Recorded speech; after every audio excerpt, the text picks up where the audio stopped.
everyone, Emily Potts here again, and I'm excited to bring you the fourth video in my free 5-part marketing training series. In this video, we are going to talk about event marketing. This kind of marketing revolves around creating some kind of event, so it can be a party, an open house, conference, gala, a fundraiser. Your options are really endless here to create an event that is exciting for your business. The thing that I really love about event marketing is that it gets the community excited about your business. In the example you see here, I held a fine art event benefiting our high school's art department, and we unveiled underwater portraits I had taken of some of the high school students. It was held in the evening. People were encouraged to dress up in cocktail attire. We lit a ton of candles, had cool music. It was lots of fun, and it definitely got people in my small Oklahoma town talking. The art and the event were very different from what we're used to. Depending on your business, you can have all kinds of different buzzworthy events. You can have a trunk show if you're a jewelry designer, or something simple like a DIY wreath making night if you're an interior decorator. If you have an art gallery, you could host a small art conference with a panel of artists you currently have in your display. You just want it to be fun and exciting for your community so people talk about it both leading up to and after the event. One of my favorite things to do with our event marketing is to tie it to a charity. You'll notice that all of the materials I have on these first few slides are from my own business, and that all 3 of them benefit a different organization. When you tie your event to a charity, in addition to just the basic great benefit of doing something good for others, you're also going to increase the odds that you can get press coverage and that people are going to want to come because they want the feel good that is involved with being a part of a charitable fundraiser. So you don't have to raise massive funds to see the benefit. In the example you see here, I photographed little ones in Halloween costumes in exchange for them bringing in 10 non-perishable items for our local food bank. We were able to fill the back of a truck with food before the holidays, which was awesome, and it was a super simple event to implement. That's actually one that you can steal. It is so easy to give something small away in exchange for canned goods. One of my favorite techniques for creating more buzz for even less money is partnering with other businesses who attract the same target audience. So for example, I threw a girls' night out a couple of years ago right before Mother's Day.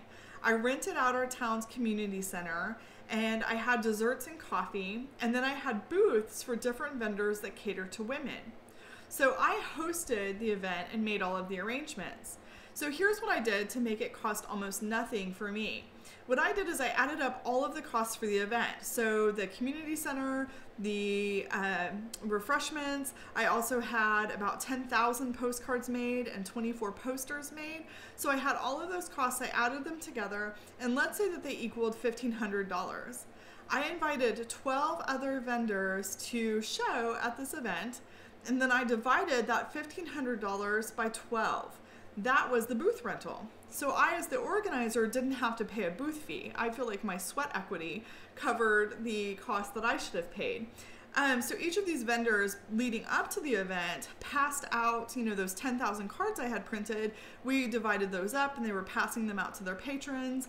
They hung posters in their storefronts, and they also sent out email blasts to their e-newsletter list. So as you can see, the event was super effective. The line that you see there went all the way out the door and wrapped around the building. It was awesome. And while I did all of the work organizing it, I didn't have to pay much. And so I got in front of all of these people for very little money, which I feel like is really good stuff. Now, I want to be sure that all of you understand that events don't have to be so huge. Like my canned good drive earlier, they can be small and still make a lot of impact. For those of you who don't have storefronts or don't have an actual product that you're selling, you can even have, events that are online. You can hold an online demonstration or a Twitter party or a Google Hangout, and those can be events. The main thing is to make sure that it is fun and exciting so attendees are encouraged to talk about it with their friends, whether that is actually in person or they can send out a tweet about how cool you are.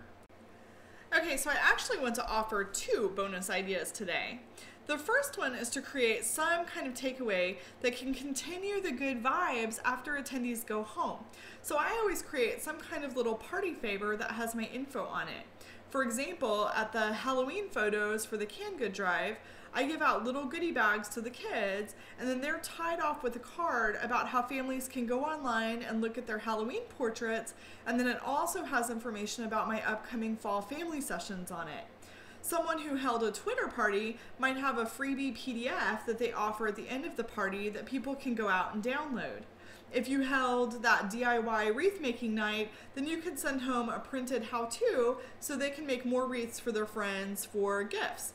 Anything you have that will give a little bit of extra added value and reminds them of how cool your event was is perfect. The other idea is for you to collect contact information whenever you can. So for example, at my Girls Night Out events, I have a raffle at my booth. I collect email addresses of every entrant. I do the same with anyone who shows up at my Halloween event or at any of my parties. I want to be able to reach out to them again later, and I want to be able to keep that relationship going. So we still have one more video training in this 5-part marketing series, and I am still bringing you that marketing education. In the next video, I'm going to share how to donate to auctions in a way that everyone wins, including you.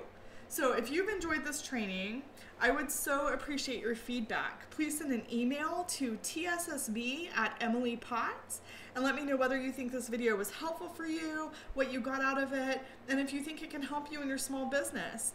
And then of course, if you have any suggestions for how I can make these trainings even better, I always want to hear from you. I know your time is super valuable. It's so important to me to be giving you information that's going to help you make big progress in your business.